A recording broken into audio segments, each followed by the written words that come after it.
Esse trimestre nós estamos falando sobre a pessoa de Jesus Cristo, sobre a divindade de Jesus ao olhar do apóstolo do amor, né?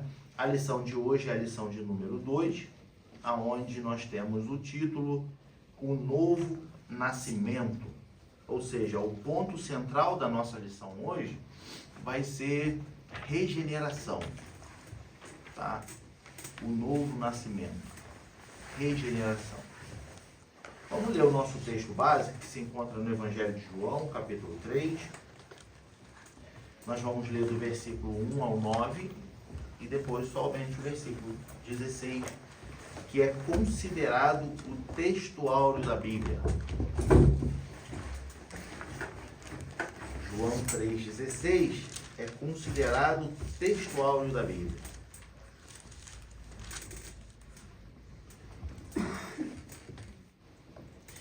Para que todos nós participemos,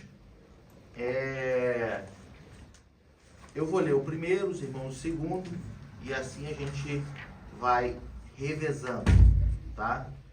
Então, Evangelho de João, capítulo 3, do versículo 1 ao 9, e depois o versículo 16. Diz assim: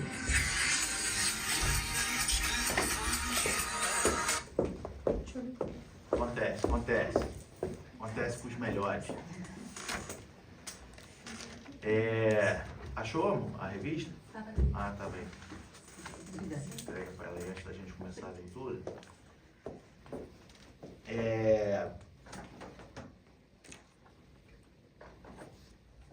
Evangelho de João, capítulo 3, a partir do versículo 1 até o 9. Diz: E havia entre os fariseus um homem chamado Nicodemos, príncipe dos judeus.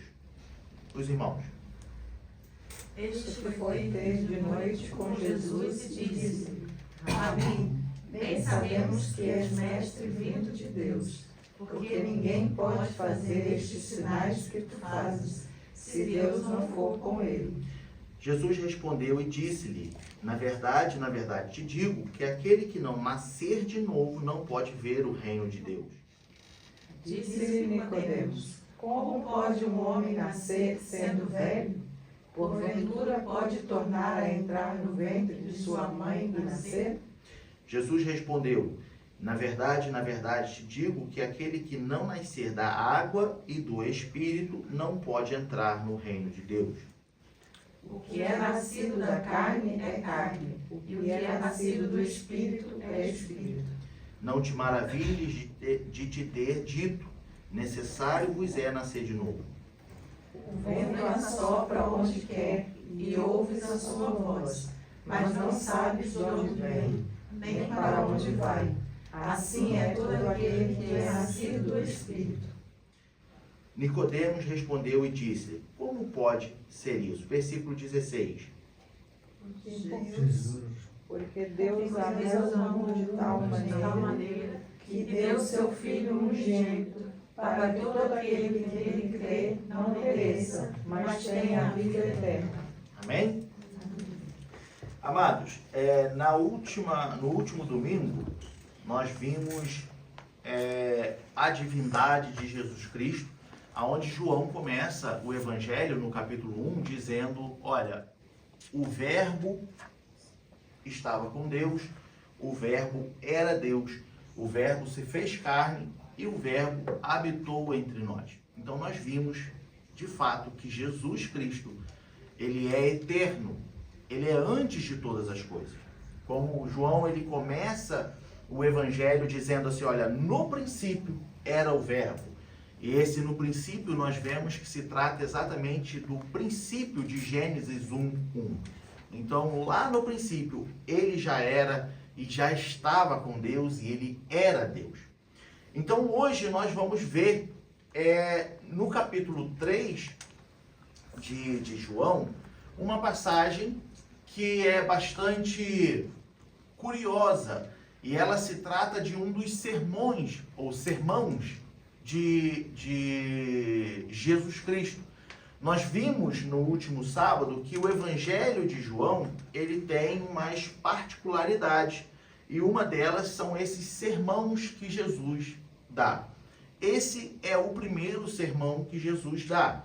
E nesse sermão, Jesus está falando sobre o novo nascimento. Então, quando nós olhamos para o capítulo 2 do Evangelho de João, nós vemos que acontece o primeiro milagre de Jesus Cristo. Qual foi o primeiro milagre de Jesus?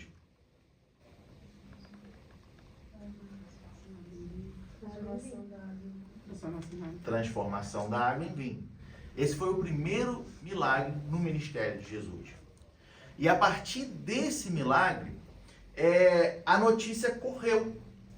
A notícia correu de que, olha, Jesus, um homem chamado Jesus, ele veio de Nazaré e ele foi num casamento. E nesse casamento acabou o vinho. E agora Jesus, ele transforma a água em vinho. Então entende-se que a partir daí a notícia corre sobre a pessoa de Jesus Cristo. Jesus, aquele que fazia milagres. E passado-se todo esse tempo, agora no capítulo 3, depois da fama de Jesus já percorrer, aparece um homem que era mestre em Israel, era um dos doutores dos fariseus, certo? Um judeu muito sábio, conhecedor de toda a lei. Esse homem, chamado Nicodemos, procura Jesus Cristo. E quando nós vemos ele procurar Jesus Cristo, ele foi ter de noite com Jesus. Por quê? Porque ele participava de uma cúpula, tá? Que provavelmente condenaria Jesus Cristo. E foi o que aconteceu. Então, depois de toda a fama percorrer, de tudo acontecer, a gente vê que Nicodemos, ele sai às escuras e vai ter com Jesus Cristo. Justamente por causa do grupo de pessoas em que ele participava, que eram os fariseus, que eram aquelas pessoas que procuravam já achar em Cristo alguma coisa para condená-lo, tá? Então Nicodemos, ele vai ter de noite com Jesus Cristo. E aí o que é interessante? Porque Nicodemos, ao encontrar com Jesus Cristo, Nicodemos, ele o reconhece como rabi, que é mestre, que é rabino, sabe? Que é doutor, olha. E ele diz assim, olha que interessante. No versículo 2, ele diz assim, Rabi, bem sabemos que és mestre vindo de Deus, porque ninguém pode fazer estes sinais. Que sinais? O da transformação da água em vinho, tá? Que tu fazes se Deus não for com ele. Então Nicodemos, sendo um doutor da lei, Nicodemos reconheceu que Jesus era diferente. Nicodemos, ele fala assim, olha, ninguém pode fazer o que tu está fazendo aí se não for de Deus. E por isso Nicodemos já se refere a Jesus Cristo como rabi, que é mestre. Entende?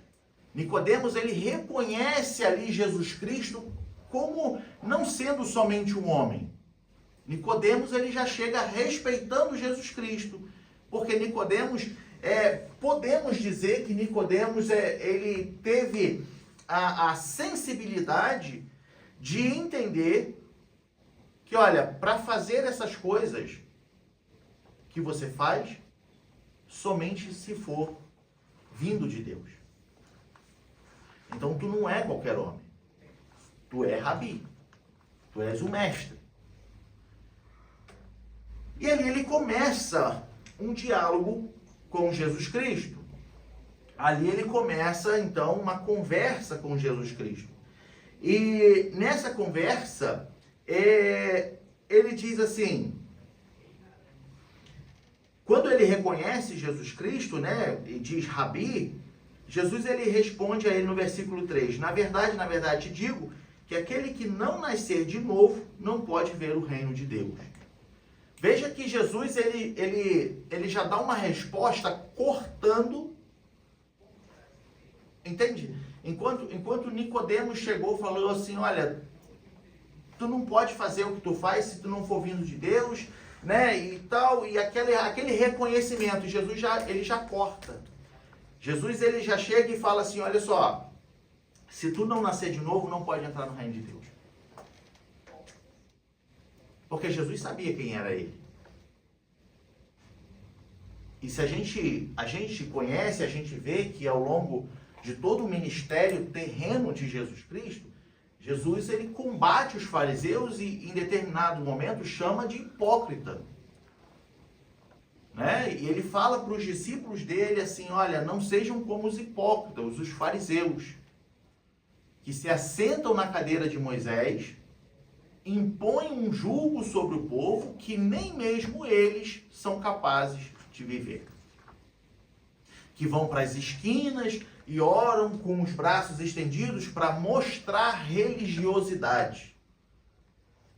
Então Jesus ele sabia quem era esse grupo de pessoas. E Jesus ele já dá uma resposta para Nicodemos já direto, olha só, é necessário nascer de novo. Senão não entra no reino de Deus.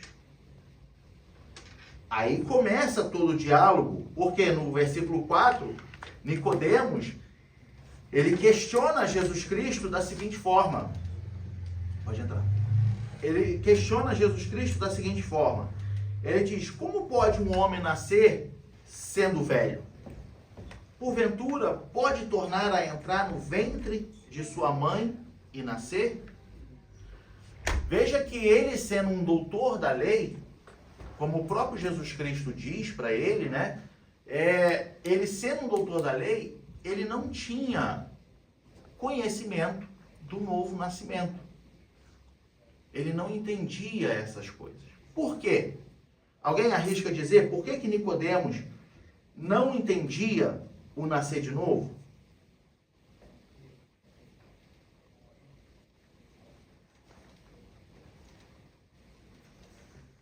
Ninguém?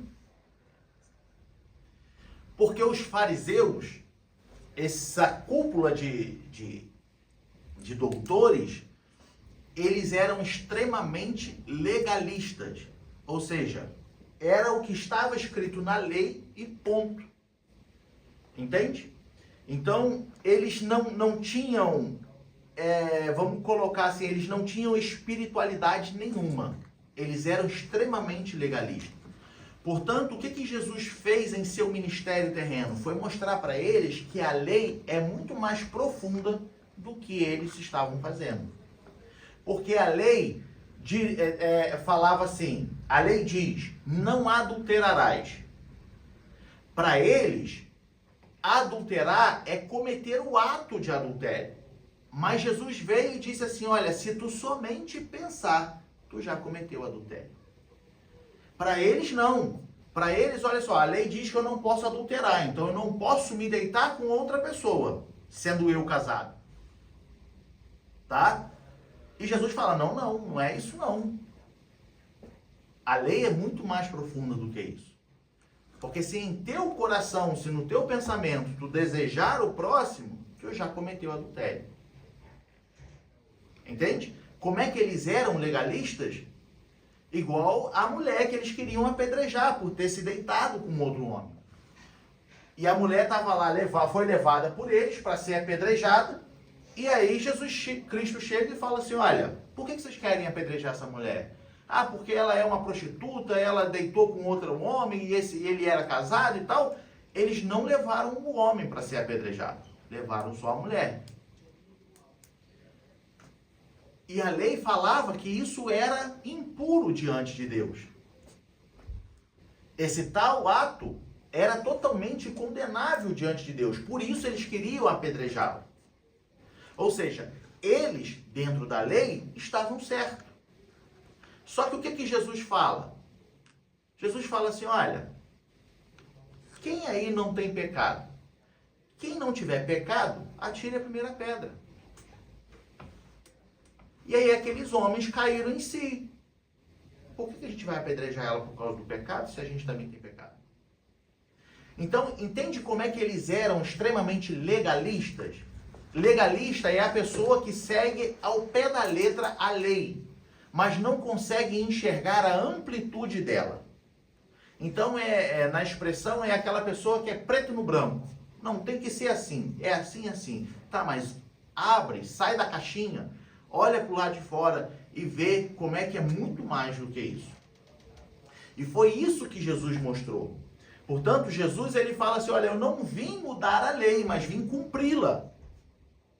Jesus cumpriu a lei. Só que ele mostrou que, olha só, vocês estão muito superficiais. A lei é muito mais do que isso. Então, por esse motivo, Nicodemos não sabia o conceito de, olha, é necessário nascer de novo. Porque ele pensava assim. Ele era extremamente legalista. E quando Jesus fala que, olha, é necessário nascer de novo, e ele responde que é possível nascer sendo velho, é possível tornar ao ventre, e aí Jesus ele diz, na verdade, te digo que aquele que não nascer da água e do Espírito não pode entrar no reino de Deus. E aqui começa a nossa lição. Tá? Por quê? Como eu disse, o tema de nossa lição é regeneração, ou seja, o ponto central da nossa lição é regeneração. Por quê? Nascer de novo é ser regenerado. Mas para que a gente entenda isso, é necessário a gente dar um passo atrás para a gente poder chegar nessa parte e compreender. Veja bem, a Bíblia nos mostra que a salvação é uma dádiva de Deus para os homens. É como que um presente de Deus para toda a humanidade. A salvação. A salvação, ela só vem de Deus. Só Deus pode salvar o homem. Não existe outra religião, não existe outro conceito, não existe nada nessa terra que possa trazer salvação ao homem. Somente Deus traz salvação ao homem. Através de Jesus Cristo. Então eu separei aqui 3 versículos para a gente ver. 1 Timóteo capítulo 1, versículo 15. Ele vai dizer assim, Paulo diz a Timóteo, esta é uma palavra fiel e digna de toda aceitação, que Cristo Jesus veio ao mundo para salvar os pecadores, dos quais eu sou o principal. Então nós já vemos Paulo dizendo que, olha só, a função, a missão de Jesus Cristo foi trazer salvação a todos os homens. Romanos capítulo 6, versículo 23. Ele diz, porque o salário do pecado é a morte. Ou seja, todos nós merecíamos morrer. Aí eu quero relembrar os irmãos, mas a misericórdia do Senhor é a causa de não sermos consumidos. O que é misericórdia, irmão? É a gente ter aquilo que a gente não merece. É o contrário. É o contrário. Essa é a graça. Essa é a graça. É o contrário. Exatamente a lógica inversa. É a gente não ter o que a gente merece. Que é o quê? O salário do pecado é a morte. Então, misericórdia é a gente não receber a morte, que é o que merecemos. Entende? Então, toda a humanidade nasceu em pecado e está em pecado. O salário do pecado é a morte. Tá? Só que a misericórdia do Senhor nos permite não recebê-la. Ok? E aí ele diz, mas o dom gratuito de Deus, qual é o dom gratuito de Deus? A graça. A graça. Por quê? A graça, sim, é o favor imerecido de Deus para nós. Nós não merecíamos viver, mas através de Jesus Cristo, nós temos o quê? A vida eterna. Por Cristo Jesus, nosso Senhor. Então, nós vemos mais uma vez que a salvação vem de Deus por intermédio de Jesus Cristo. O último, Atos capítulo 4, versículo 12. Ele diz: e em nenhum outro há salvação, porque também debaixo do céu nenhum outro nome há, dado entre os homens, pelo qual devamos ser salvos. Então nós vemos que, olha, nesse mundo não há religião, não há cultura, não há tradição, não há cerimônia que possa trazer salvação. A salvação é somente através de Jesus Cristo. É de Deus através de Jesus Cristo. Só assim tem a salvação. Bom, entendemos que a salvação vem do alto. A salvação vem do alto. Tem até um versículo que eu acho que é Tiago, capítulo 1, versículo 17 ou 18, que ele diz: toda boa dádiva e todo dom perfeito vem do alto. A parte A do versículo 17. Toda boa dádiva e todo dom perfeito vem do alto. Ou seja, não há outro meio, só vem de Deus. O homem procura achar isso de outras formas. Por quê? Por causa do pecado que cauterizou a mente, por causa do pecado que deixou cego, o homem não consegue enxergar que a salvação vem do alto. Então o homem está constantemente procurando preencher um vazio que existe dentro dele. E que momentaneamente ele preenche esse vazio. Mas o problema é que esse vazio ele se torna disponível novamente.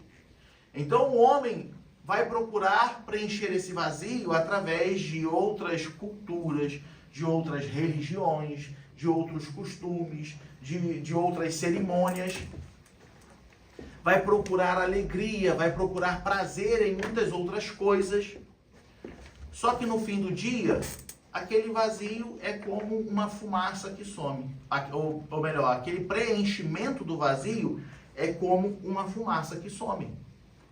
E ele torna a ficar vazio.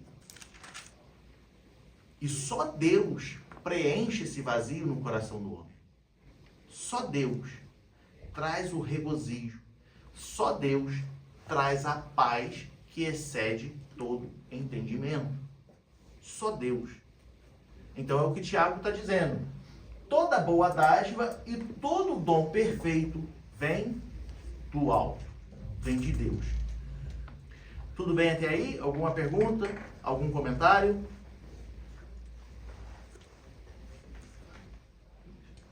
Os irmãos ficam à vontade para comentar, tá? Minha esposa sempre me chama a atenção, que ela diz assim: tu fala muito imponente, tu fala muito assim, por isso que os irmãos ficam tímidos de comentar na tua aula.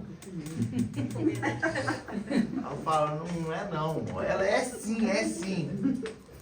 Então os irmãos não se assustam não, tá? O irmão pode perguntar, pode falar e fica à vontade. É escola bíblica, é pra gente falar. Bom, entendemos que a salvação vem de Deus, tá? Deus envia a salvação. Agora eu quero falar da salvação, para a gente chegar na nossa lição. A salvação, a gente pode dizer que ela tem dois lados. Ela tem um lado que é factual e ela tem um lado que é subjetivo. O que é o lado factual da salvação?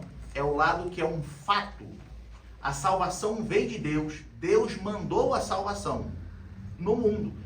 Deus amou o mundo de tal maneira. Versículo 16 do nosso texto base. Certo? É um fato. E não tem como negar isso. Porém, do lado subjetivo, é o lado do homem. O lado que recebe a salvação. Por que é subjetivo? Porque nem todos aceitam. Então a salvação veio para todos. Paulo diz a Timóteo: a vontade de Deus é que todos os homens se salvem e cheguem ao conhecimento da verdade. É um fato.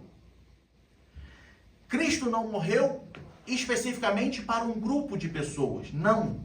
Ele morreu por toda a humanidade. Ele morreu por todo o mundo. Isso é um fato. Então nós temos o primeiro lado. É um fato. É a salvação que vem de Deus. Tá? O lado subjetivo é o nosso lado. É o lado em que nós escolhemos receber ou não essa salvação. É o lado subjetivo. Tá? Então, uma salvação tem um lado factual e o lado subjetivo. O lado que vem de Deus, e é um fato, todos os homens têm direito à salvação. E tem um lado subjetivo, que nem todos aceitam essa salvação. Tudo bem até aí? Perfeito. Agora essa salvação, ela traz efeitos. Tá? Uma vez que o homem, o lado subjetivo, ele aceita essa salvação causa 3 efeitos na vida do homem. Quem pode me dizer que 3 efeitos são esses?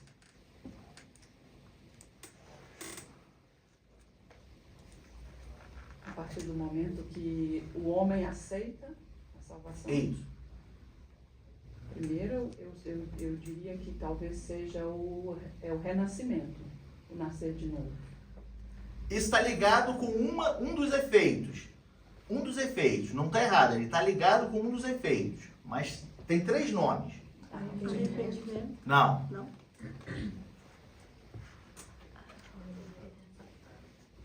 A gente já falou isso no culto de doutrina, hein? Não? Vamos lá. Os irmãos vão ver que os irmãos sabem, os irmãos só esqueceram. Justificação. A segunda? Hã? Redenção. Não, redenção e justificação está na mesma coisa. A segunda? O assunto da nossa lição hoje. Regeneração. E por último, santificação. Vamos entender essas 3? Vamos lá.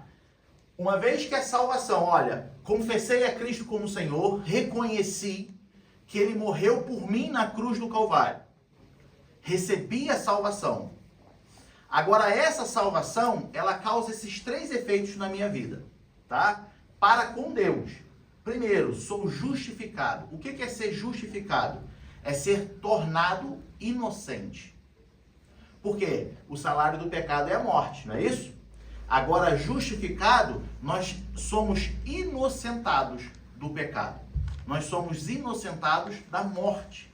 Ou seja, agora Deus olha para você e para mim e Ele não vê a nossa natureza pecaminosa nos condenando à morte, mas Ele vê o sangue de Cristo na sua vida. Então, pelo sangue de Cristo, nós somos justificados.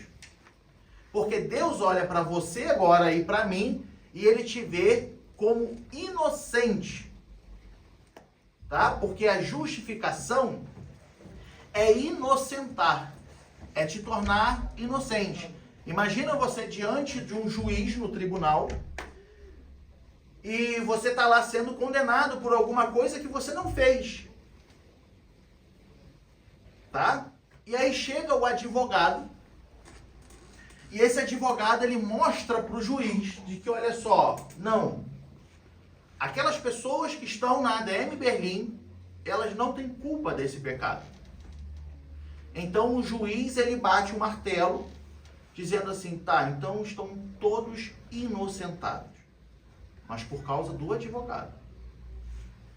Quando Deus Pai olha para você e para mim, Ele vê a marca do sangue do Cordeiro, a marca do sangue do Filho dele, que é puro. E Ele diz assim, ali está o inocente. Isso é justificação. Lembra lá no Egito, que quando o anjo da morte ia passar, eles tiveram que marcar os beirais das portas com sangue do Cordeiro? Exatamente assim. A morte vem e olha o sangue sobre a sua vida e fala, aqui eu não passo. E ela vai direto. Isso é justificação. Então isso acontece, esse é o efeito que acontece na nossa vida diante de Deus. somos inocentados. Tá? Ah, mas então quer dizer que agora a gente é santarrão, a gente vai chegar lá. Deus não olha mais para você, uma vez que você tem a salvação, Ele não olha mais para você como culpado do pecado, mas como inocente. Amém? Eu vou saltar a regeneração porque é o nosso assunto de hoje. Vou pular para a santificação. Quando recebemos a salvação, também recebemos uma parte da santificação. Agora, que santificação é essa? Não quer dizer que você se tornou santo a ponto de não ter mais pecados. Não. Porque você e eu, como Paulo diz que sou o maior dos pecadores, não foi isso que a gente leu? Nós somos pecadores ainda. Porque a nossa natureza, ela é pecaminosa. Nós somos pecadores. Mas o que é a santificação? O que é essa santificação? Vamos ver lá em Romanos 6, 22 e depois 1 Pedro 2, 9. 6, 22, ele diz assim: mas agora libertados do pecado e feitos servos de Deus, tendes o vosso fruto para a santificação e, por fim, a vida eterna. 1 Pedro, capítulo 2, versículo 9.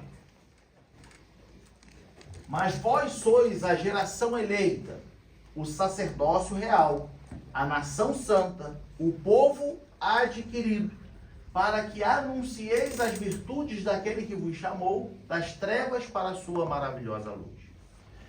O que é a santificação vinda na salvação? É justamente a separação do mundo. Porque santificar é o quê? Consagrar e tornar separado. Não é isso? Isso é santificação. Então, quando você se santifica, qual é o processo que você faz para se santificar? Você não vai orar, você não vai jejuar, você não vai ler a Bíblia, você não se abstém de certas coisas, porque você fala assim, eu quero ter uma proximidade com Deus, então eu vou mortificar a minha carne para que eu possa me aproximar de Deus. Isso é santificação, tá? O que vem da salvação é no quesito de que, olha só, você e eu agora somos um povo adquirido, comprado por bom preço. Estávamos no mercado, numa praça de pecador, de escravos do pecado. Cristo foi lá e falou assim, olha, eu comprei vocês, vocês não são mais daí. Esse ato de tirar de lá e colocar para cá se chama santificação. Não estamos mais mergulhados no pecado. Agora somos separados, somos o povo eleito, o povo adquirido, o sacerdócio real. Veja bem, nós temos a realeza e nós temos o sacerdócio. Não é que você e eu nos tornamos sacerdotes, porque isso é coisa do Antigo Testamento. Mas o sacerdócio, qual era o papel do sacerdote? Falar com Deus, interceder pelo povo, interceder pelos outros. Não era isso? Ter uma ligação. O sacerdote era o homem que falava com Deus. Não é isso? Então nós temos o sacerdócio. Não é que somos sacerdotes, mas temos o sacerdócio. O papel do sacerdote agora está em nós. Você e eu podemos falar com Deus. Você e eu podemos sentir a presença de Deus. E real. Por que real? Real é de realeza, de autoridade, de ser separado, de não pertencer ao restante. Porque uma vez que confessamos a Cristo, uma vez que estamos em Cristo Jesus, reconhecemos o sacrifício, a salvação que nos foi enviada. Então agora a santificação é essa, de que nos tornamos separados, nos tornamos um povo adquirido. Por isso recebemos a santificação. Tá? Agora, essa santificação, ela é uma santificação progressiva. Não confundam progressiva com Fugiu a palavra na hora que eu fui falar. Progressista. Tá? Progressivo é diferente de progressista. Progressista, a gente já teve um trimestre aqui falando sobre essa doutrina progressista, tá? Que é da relatividade, né? Ah, não tem nada a ver. Então é outra história. A santificação progressiva é aquela que você só vai crescendo na santificação. Que, olha, recebemos. Agora eu preciso cultivar. Como? Orando, aprendendo, vivendo o que aprendi, fazendo a vontade, obedecendo. Isso é uma santificação progressiva.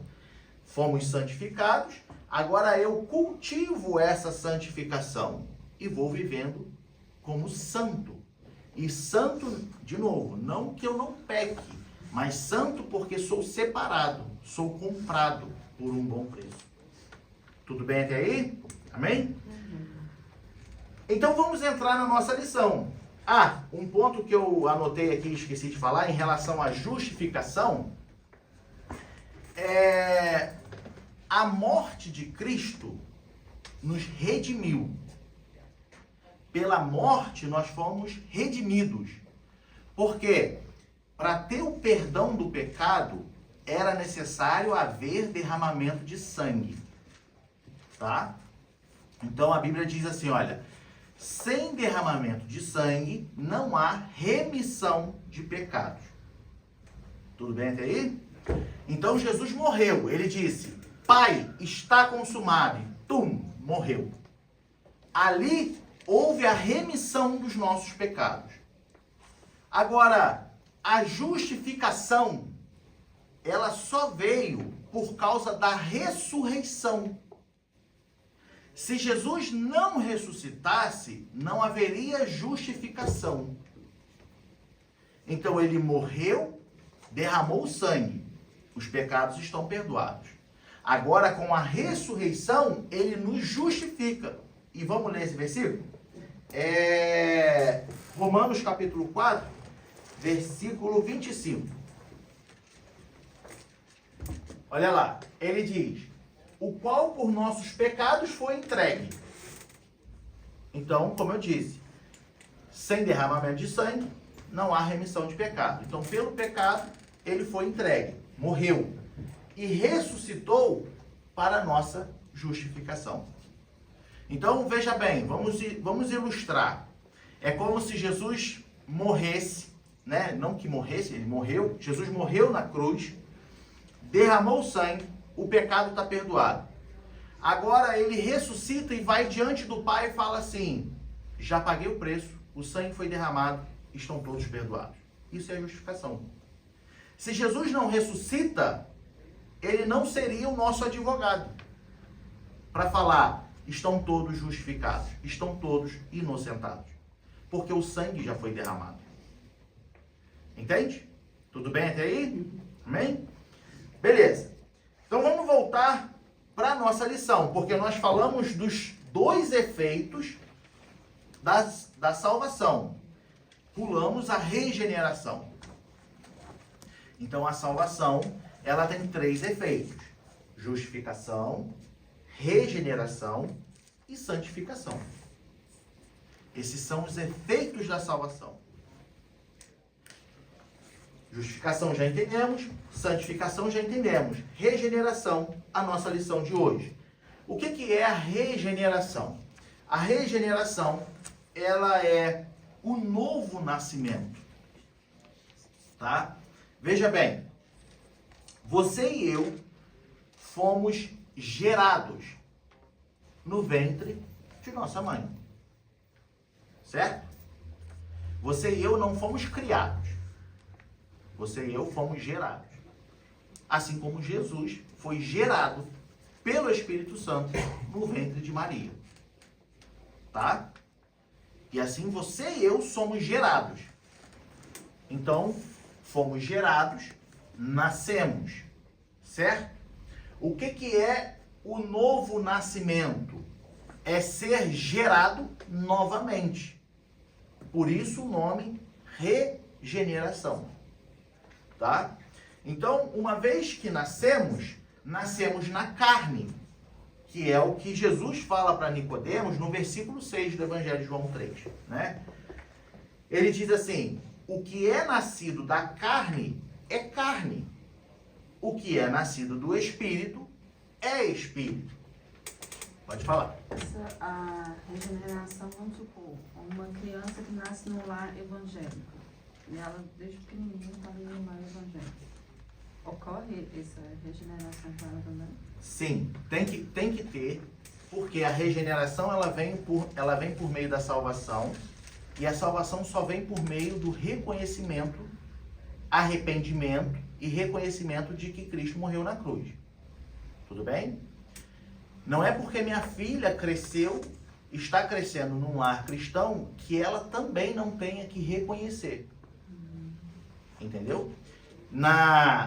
No quesito salvação, não existe aquele ditado, filho de peixe, peixinho é.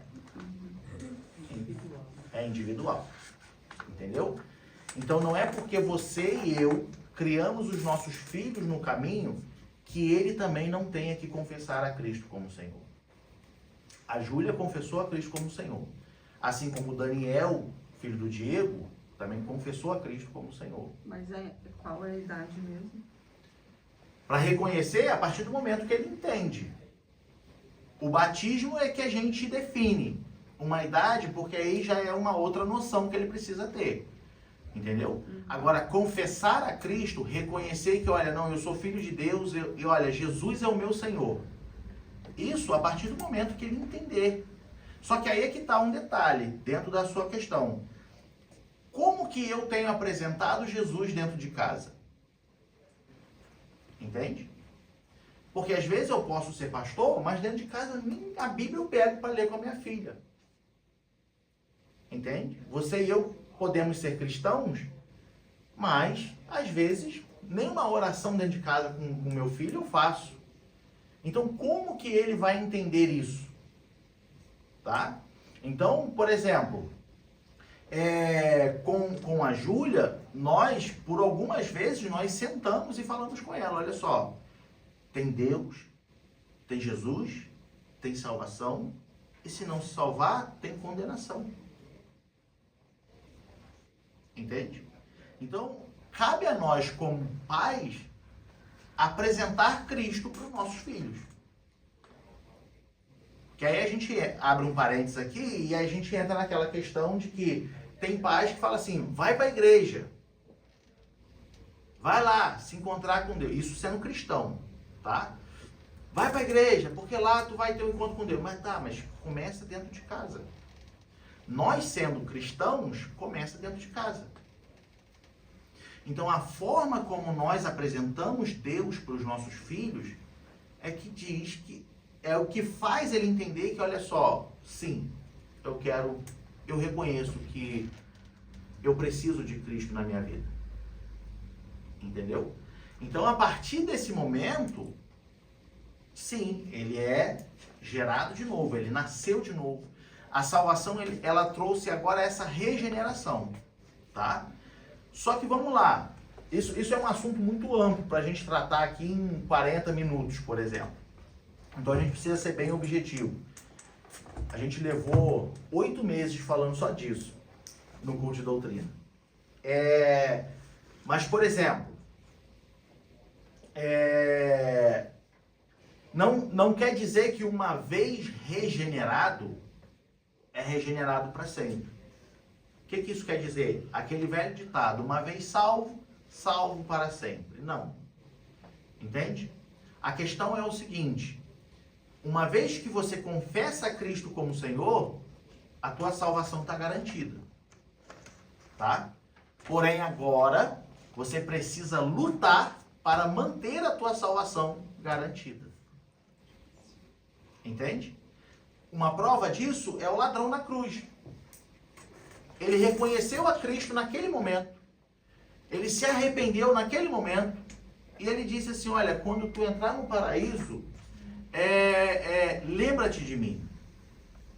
E Jesus disse, olha, hoje mesmo estarás comigo no paraíso. A partir do momento que você reconhece Cristo como Senhor, você tem a tua salvação. Só que lembra que eu disse que a santificação é um processo progressivo? Esse progressivo é justamente o fato de você se manter salvo. Então nós estudamos aqui, nós aprendemos que, olha só, eu preciso agora viver como salvo, eu preciso agora andar como salvo, eu preciso agora falar como salvo, eu preciso agora me vestir como salvo, para que eu possa manter a minha salvação. Entende? Porque, ó, vamos ignorar, não é ignorar, mas vamos imaginar de que Judas não fosse trair Jesus, tá? Uma vez que Jesus o escolheu para ser discípulo, estava salvo. Entende? Ele estava salvo. Assim como os demais apóstolos. Era igual. A justiça de Deus é igual. Só que Judas escolheu trair Jesus. Judas escolheu entregar Jesus para os fariseus. Perdeu a salvação. Entende?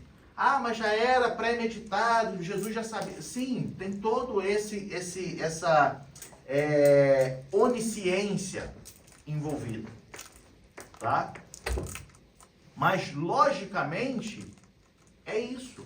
Por que muitos irmãos estão uma bênção na igreja e aí, por algum motivo, se afastam e se desviam e nunca mais querem voltar à presença de Deus? É necessário nascer de novo. Porque ele voltou a viver de acordo com a sua velha natureza, o seu velho homem. Entende? Então temos que nascer de novo todos os dias. Não todos os dias, mas quando se afastar de Deus. Entendeu? Se você e eu nos afastarmos de Deus e voltar a viver como o velho homem, então precisamos nascer de novo. Entendeu? Então, a regeneração, ela é o novo nascimento, da qual Jesus está falando para Nicodemos. É nascer de novo. Isso só vem através da salvação. Agora, o que starta isso? O arrependimento. Nós reconhecemos que somos pecadores. Reconhecemos que não somos nada sem Cristo. Então admitimos que, olha, muito obrigado, Senhor, por ter morrido na cruz pela minha vida, por ter pago o preço pelos meus pecados. Assim eu quero te servir. Assim o Senhor é Deus sobre a minha vida. Tá? A partir desse momento, eu sou regenerado. Eu nasço de novo. E aqui, quem é o agente principal que faz esse novo nascimento? Que causa esse novo nascimento? O Espírito Santo. O Espírito Santo que causa essa regeneração. Agora, um ponto interessante para nos lembrar, porque nós já sabemos, mas só nos lembrar, é que uma vez que eu nasci de novo, eu preciso aprender. Porque se eu nasci de novo, eu sou uma criança. E não uma criança, né? Viver como uma criança aqui, como essa moda aí de se identificar como um bebê. Não. Mas na fé. Eu preciso aprender.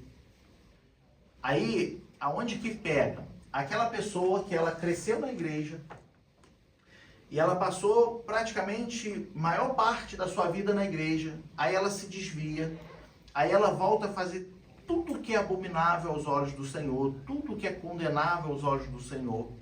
longe de Deus toda a vida, passa anos longe. Aí ele se arrepende e fala: Senhor, me perdoa, eu quero voltar à sua presença. Ele precisa aprender de novo.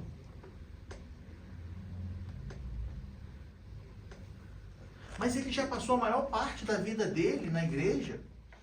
Mas ele precisa sentar e aprender de novo. Ele precisa relembrar todas aquelas coisas. Porque ele nasceu de novo. Ele foi regenerado.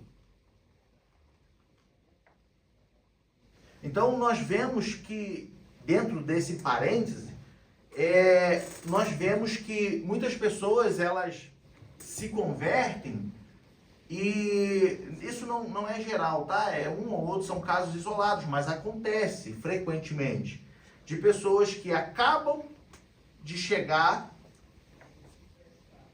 e chega naquela sede que nós chamamos de primeiro amor. Aquela sede, então ele ora, ele lê a Bíblia, e ele jejua, e ele quer estar no culto e tudo. E aí, enganosamente, ele se acha preparado para algo maior, mas acabou de chegar. Entende? É aquela fase da adolescência que se sente adulto. Entende? Aquela fase do adolescente que não, eu sei das coisas, não sabe.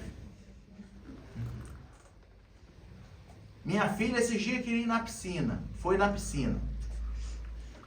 Aí, quando eu soube que ela queria ir na piscina, eu falei assim: não vai. O tempo vai estar ruim. Não, pai, eu vou, porque eu já fui com a minha escola, com esse tempo assim, a gente vai, não sei o que, não sei o que. Filha, não vai, tu vai gastar dinheiro à toa. Resumindo, foi, começou a chover, voltaram para casa. Entende? Aí ficaram lá, acho que 1 hora no máximo, né? Aí ela me mandou mensagem: ah, pai, tô voltando para casa. Eu falei: por que tu foi? Então, essas pessoas é como esses jovens. Não, eu sei. Não sabe. Senta e aprende. Senta e se alimenta. E na hora certa, tu vai estar pronto. Na hora certa, tu vai estar preparado.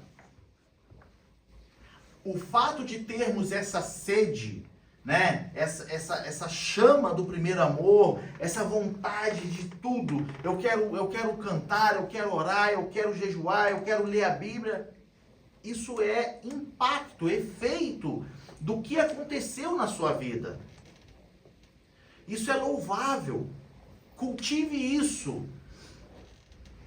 Mas não deixe com que isso te engane, te fazendo sentir preparado para algo maior, porque não está.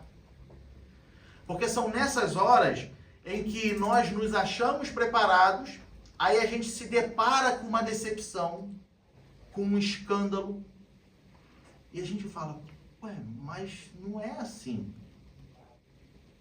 Aí a pessoa já faz, é igual jogar água em cima da brasa quente, né? Faz, por causa de algo que trouxe escândalo, por causa de um comportamento que foi totalmente contra aquilo que ela estava com tanta sede. Por quê? Porque na cabeça de recente na fé dessa pessoa, ela acha, ela entende que é tudo 1000 maravilhas, que é tudo 100%. Mas infelizmente não é.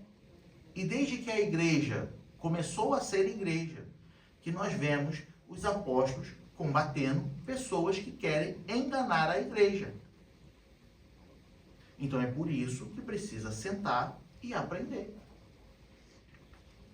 Precisa se preparar. Porque mais cedo ou mais tarde vai se deparar com um escândalo, com um comportamento inadequado. E aí vai dizer: mas mas aquele irmão, mas não é crente, mas não é cristão, mas não é servo de Deus, mas não é pastor, mas não é presbítero, não é do ministério. Sim, mas é pecador, é humano. E você não deve olhar para essas coisas. Essas coisas, por mais que te entristeça, não pode abalar a tua fé. Isso você só consegue estando maduro na fé, em que você vai ver coisas e você falar, isso tudo está na Bíblia. De fato, infelizmente, vai acontecer. Só que você vai seguir firme, porque você sabe o seu propósito, você sabe o seu objetivo.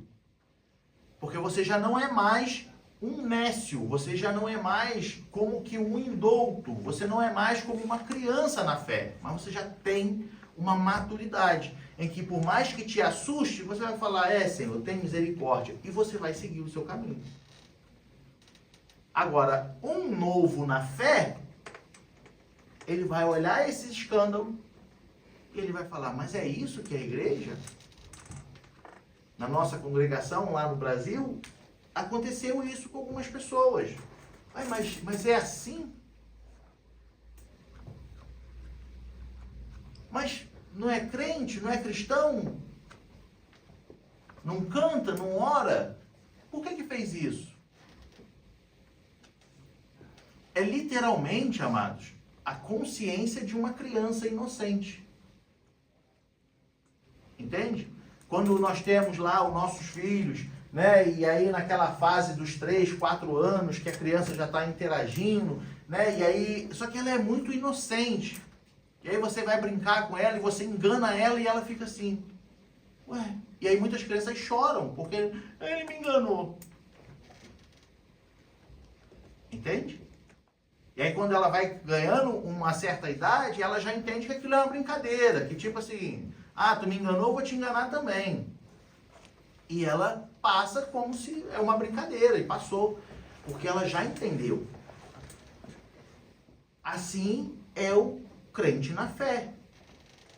Uma vez que foi regenerado, uma vez que nasceu de novo, ele está sensível a muitas coisas. Então, por mais que tenha sede de buscar, por mais que tenha sede de falar, por mais que tenha sede de ler a Bíblia, por mais que tenha sede de orar, ele precisa aprender. Ele precisa sentar, ele precisa ouvir. Um dos maiores equívocos que acontece é um novo convertido ignorar o ensinamento da sua igreja, onde ele congrega, e procurar ensinamento em outros lugares. Porque ele não sabe se aquilo é verdadeiro ou falso. Ele não vai ter a quem recorrer. E infelizmente isso acontece. Acontece. E quando eu digo que acontece, acontece. Pessoas que chegaram, estão novas na fé e foram fazer seminário disso, seminário daquilo e tal, e começou a encher a cabeça de um monte de coisa que ainda não era a fase dela ter aquele alimento. E aí ela já criou uma cosmovisão dentro de todo aquele ensinamento, que agora é difícil de trabalhar com essa pessoa. Mas peraí, tu chegou ontem, mas por que tu já está falando disso? E aí ela já, sabe, aí é o inverso, né? Aquela pessoa que já é bem mais velha e ela passou a vida toda fazendo daquela maneira que agora ninguém muda aquilo da cabeça dela. E aí essa pessoa na fé, ela se torna como esses mais experientes. Que agora ninguém tira aquilo da cabeça dela. Aí sobe o ego, sobe o orgulho, porque eu já conheço, porque eu fiz, porque isso, porque aquilo, mas não está preparado. Não está preparado. Então, basicamente, o que Jesus está falando para Nicodemos aqui, em outras palavras, podemos também dizer que, olha só, tudo que você sabe, bota fora e nasce de novo. Paulo era um grande doutor. Paulo era um grande doutor. Paulo, ele estudou com um dos maiores teólogos doutor que existiu naquela época, Gamaliel.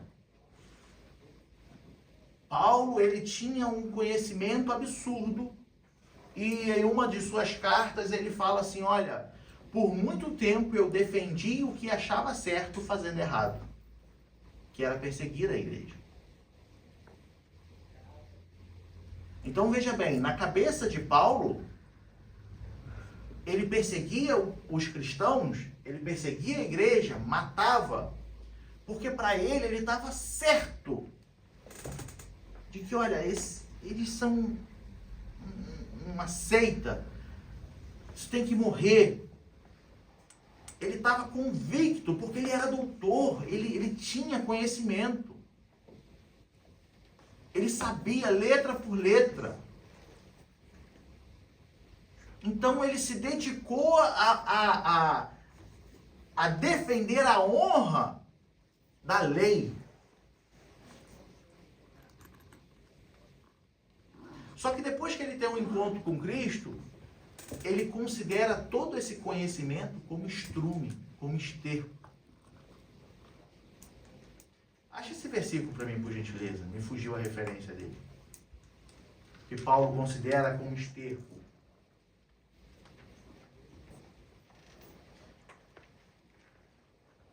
Vai estar esterco, estrume, alguma coisa assim. Então Paulo, ele pega todo esse conhecimento, todo esse conceito que ele tinha, e ele fala assim, agora isso para mim é como esterco. Serve para mais nada. Olha lá, ó. E na verdade, tenho também por perda todas as coisas, olha só, pela excelência do conhecimento de Cristo, meu Senhor, pela qual, ou pelo qual, sofri a perda de todas essas coisas. Que coisas? Esse conhecimento. E as considero como esterco, para que possa ganhar a Cristo. Então ele diz assim, olha, perdi todas essas coisas. Que coisas? Essa defesa que ele tinha da lei, toda aquela teologia que ele tinha aos pés de Gamaliel, todo aquele doutorado que ele tinha. Paulo não era como os demais apóstolos. Paulo, ele estava num outro patamar. Paulo, ele era um doutor. Não é à toa que ele escreveu a maior parte do Novo Testamento. Porque Paulo, ele tinha letras. Paulo, ele tinha faculdade. Paulo não era pescador, ignorante. Paulo sabia falar. Paulo se apresentava lá nas maiores cúpulas. Só que quando ele encontra com Cristo, ele diz, olha só, sofri a perda de todas essas coisas. E não só sofri no sentido de agora me arrepender, mas eu as considero como esterco. Não tem valor nenhum. Paulo entendeu que ele precisava aprender tudo de novo. Portanto, ele passa 3 anos e meio no deserto da Arábia, se preparando para começar o seu ministério. Paulo, ele não teve um encontro com Cristo, se jogou no chão por causa do clarão, não foi na casa... Ai, Senhor, me fugiu o nome. Oh, Deus, me perdoa. Hã? Não lembro se é Cornélio. Me perdoa. Não. Cabeça voou agora. Bom, ele foi para a casa desse homem de Deus, aonde ele orou por Paulo, e Paulo tornou a enxergar. Ananias? Veio. Vamos tirar essa dúvida aí. Me perdoa.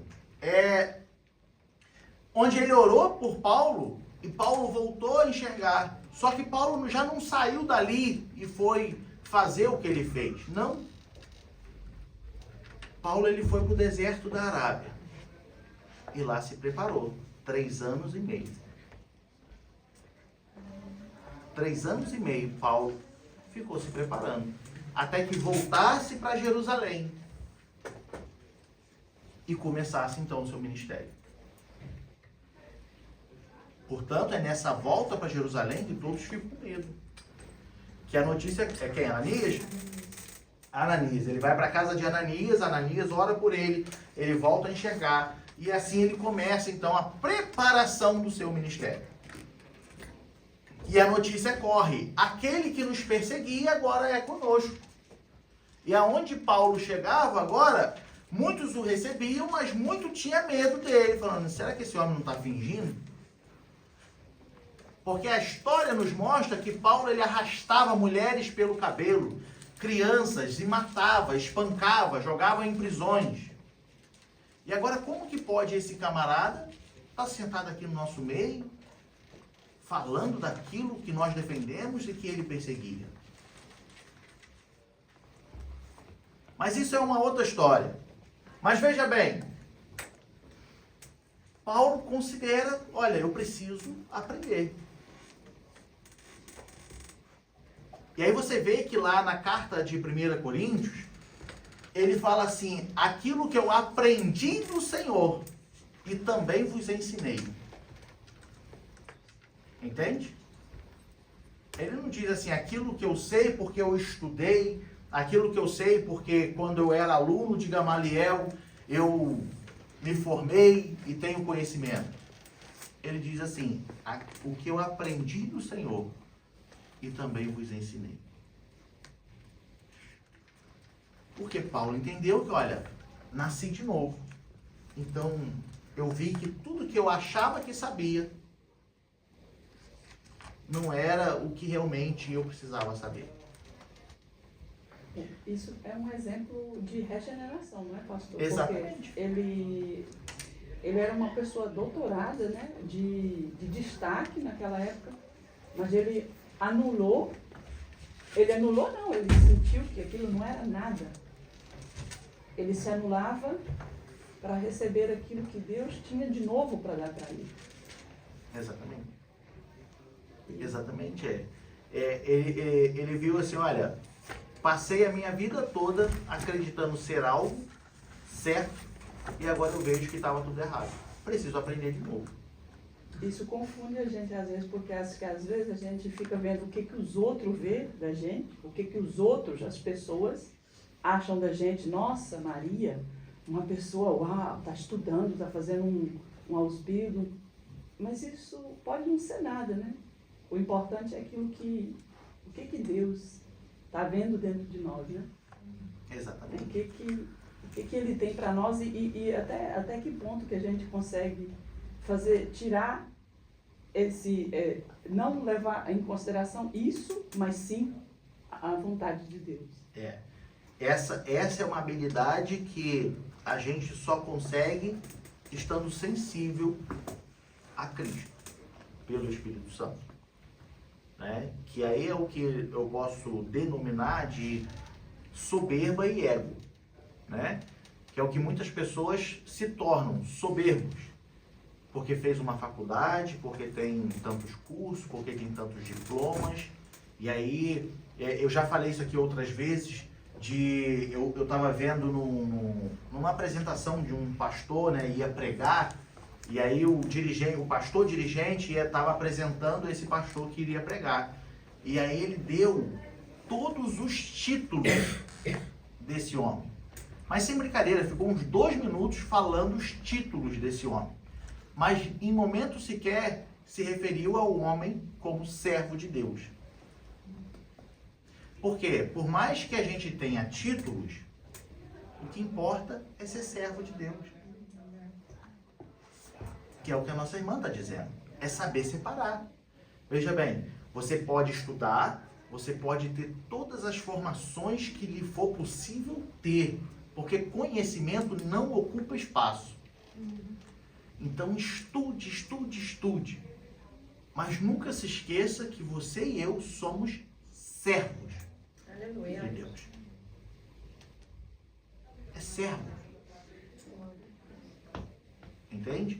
Então nós vemos que é comum as pessoas chegarem para pregar, né, com um anelzão de formatura, de bacharelado, não sei das quantas, e toda... Aqui na Europa, não. Mas se você rodar nas igrejas no Brasil, você vai ver muito isso. Hã? Vai também? Mas nas igrejas... Em Portugal, principalmente. É? Aí. Tá vendo? Então, olha só. É comum. Você vê, a pessoa não te dá nem a paz do Senhor direito, porque, né, Ele é santo. Ele não aperta nem tua mão. Entende? Porque eu sou poderoso, irmão. Não aperto mão de qualquer um. Teve uma dessas convenções que eu fui na Itália, e aí aconteceu isso. Ó.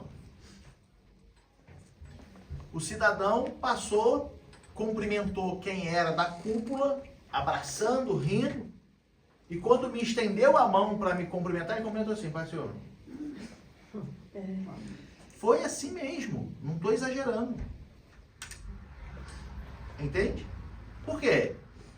Não me conhecia, não sabe quem eu sou, não sou poderoso igual ele, não participo da cúpula dele, do poder. Então, nem importa quem você é, Pai do Senhor, na ponta de dedo assim, Pai do Senhor. Sabe?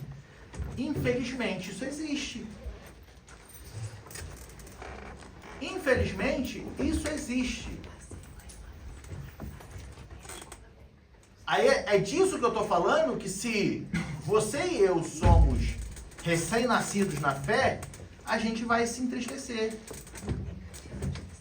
Se eu já me achar preparado para ver isso e não vou me abalar, vai se abalar, meu. Vai se abalar. Entendeu? Mas infelizmente, aí é o que a nossa irmã Maria estava dizendo. Olha só, precisamos saber separar as coisas. Veja que Paulo era Paulo, o Paulo.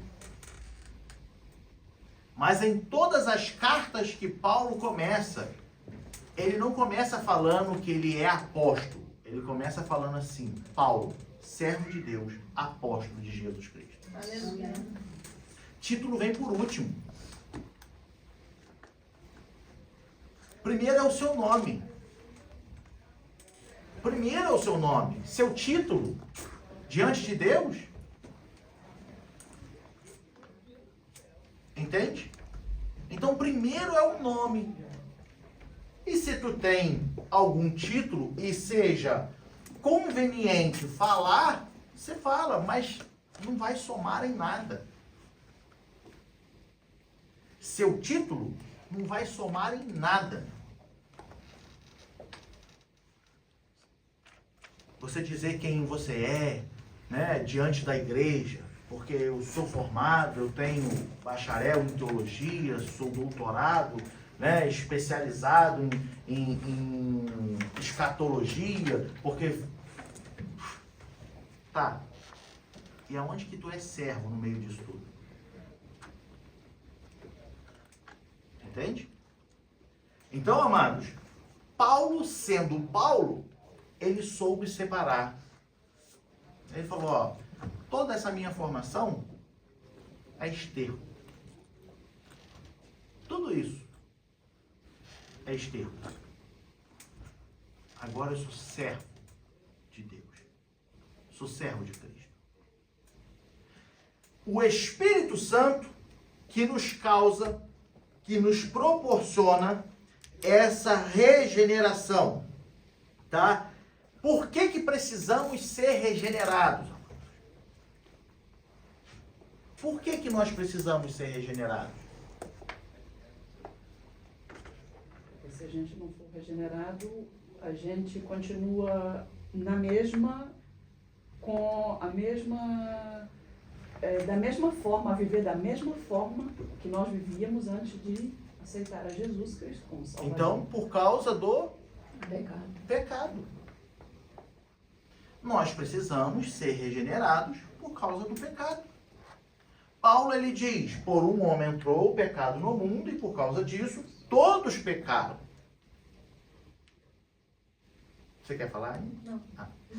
Obrigada. Todos pecaram.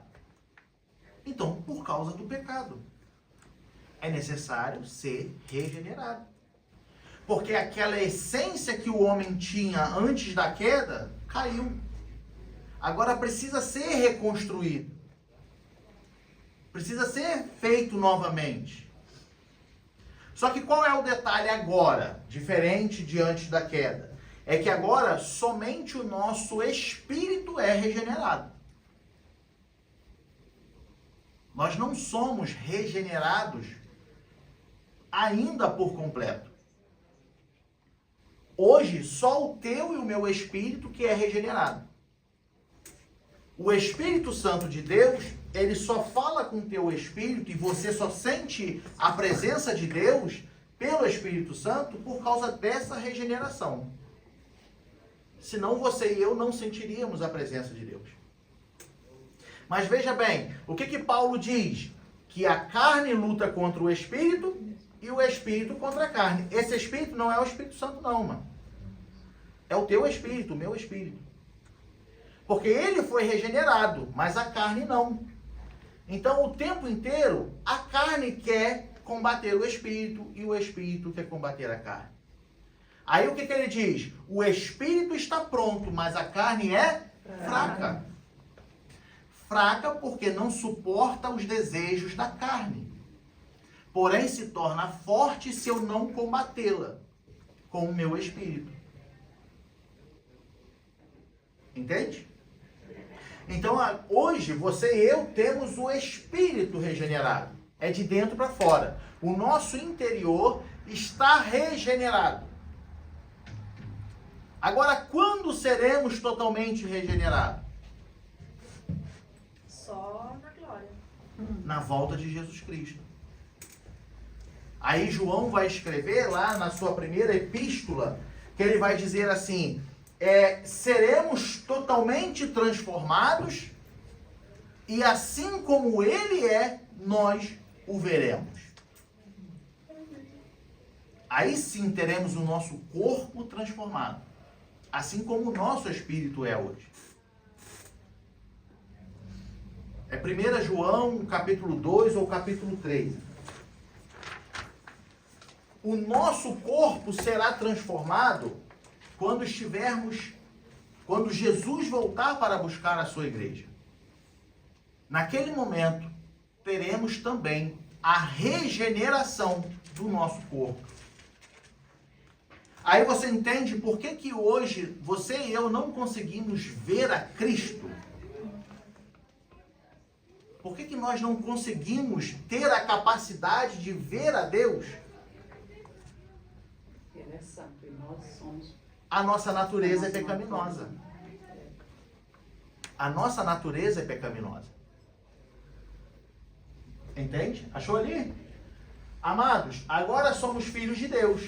E ainda não é manifesto o que havemos de ser. Mas sabemos que quando Ele se manifestar, quem? Jesus Cristo, buscar a sua igreja, seremos semelhante a Ele. Porque assim como é, o veremos. E aí o semelhante a ele não é que a gente vai ter a fisionomia de Jesus Cristo, não. Mas sabe quando Jesus ressuscitou e Maria quis tocá-lo e ele falou assim, não me toque porque eu ainda não fui para o Pai? Jesus estava com o corpo glorificado. Assim nós estaremos, semelhante a ele, com o corpo glorificado. E a partir desse momento é que nós vamos poder ver a Cristo como ele realmente é. Porque seremos semelhantes a Ele. Então hoje precisamos conviver ainda com a nossa natureza pecaminosa. Ainda precisamos conviver mortificando a nossa carne todos os dias. Ainda precisamos conviver com o pecado e por isso precisamos pedir a Deus misericórdia e perdão todos os dias. Porque por mais santo que você seja, você peca por falar que você é santo. Entende? Por mais que eu me consagre, por mais que eu busque e eu fale, sou santo, já pequei. Então me perdoa, Senhor. Porque ainda estamos determinados a viver nessa condição. Lá em Tito, capítulo 3, versículo 5. E a gente vai encerrar. Tito, capítulo 3, versículo 5, ele diz assim: não pelas obras de justiça que houvéssemos feito. O que é isso? Ser uma boa pessoa, né? Fazer boas obras, ajudar o próximo, né? Ser caridoso, ter um coração que não cabe no seu peito, porque você é uma boa pessoa. Ele está dizendo, ó, não por causa essas obras. Tá? Até porque não somos salvos pelas obras. Não pelas obras de justiça que houvéssemos feito, mas, segundo a sua misericórdia, nos salvou pela lavagem da regeneração e da renovação do Espírito Santo. Então nós somos lavados. Veja que quando Jesus fala a Nicodemos que é necessário nascer da água e do Espírito, essa água é no sentido de ser lavado, ser purificado, tá? Tem a ver com o batismo? Tem a ver com o batismo. Mas nesse sentido, Jesus está falando assim, olha, nascer da água e do Espírito é justamente com base aqui, ó, a lavagem da regeneração. É como pegar uma coisa que está muito suja, encontrou dentro do barro, encontrou fincado no chão, aí você tira, e aí você fala assim, deixa eu lavar isso aqui. Aí você lava, dá aquela polida, ele fica novo. Assim somos nós. A lavagem da regeneração e da renovação do Espírito Santo. O Espírito nos renova. Estamos renovados. Voltamos a ter contato com o nosso Deus. Voltamos a sentir a presença de Deus, porque antes estávamos desgarrados e perdidos. Agora, como que se dá tudo isso, amados? É pelo Espírito Santo, nós já falamos. Mas como? Precisa ainda de um ponto inicial para startar a ação do Espírito Santo na sua vida. Arrependimento. Isso faz parte da salvação. Mas o arrependimento vem através de quê? Não. O arrependimento, ela vem por causa de uma coisa que acontece. Aceitar o Senhor Jesus. É você saber que você é pecador. Tá, mas como que você sabe? Porque eu reconheço meu pecado. Então, mas tem ainda, amado. Regeneração. Não. Qual? Regeneração. Então, tudo isso está certo. Tudo isso está certo. Mas é necessário ter uma coisa. Conversão. Hã? Conversão. Então, mas por que vem a conversão? Porque a gente se arrepende. Não, tá, mas o que te causou arrependimento? É o encontro com Deus, né? A experiência. A gente precisa ter uma O experiência. que a Bíblia diz que como é que vem a fé? Pelo ouvir a palavra de Deus. Graças a Deus. Chegamos lá. Olha só. É só com contato com a palavra que se tem todos esses efeitos. Entende? É por isso que Jesus fala ali em João 15:3, vós já sois lavados porque tendes ouvido as minhas palavras, Exatamente. né? Exatamente. Então, veja bem.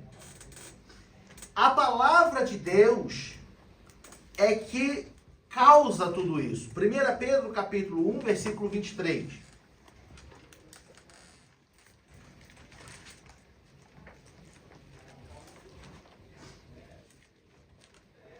Ele diz, sendo de novo gerados, não de semente corruptível, mas da incorruptível, pela pela palavra de Deus, viva e que permanece para sempre. Aleluia.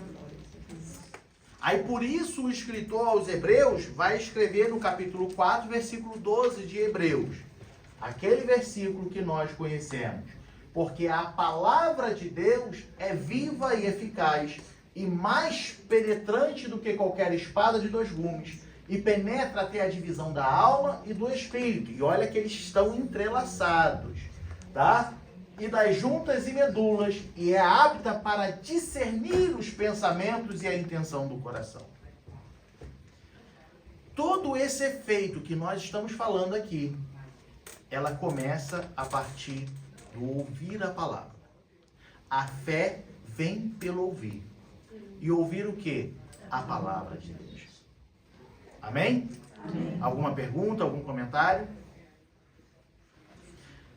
Tenhamos contato com a palavra e assim nos manteremos regenerados. Amém. Tenhamos contato com a palavra e assim nos manteremos santificados. Mas, porém, a palavra diz para não sermos somente ouvintes, mas sim praticantes. Amém?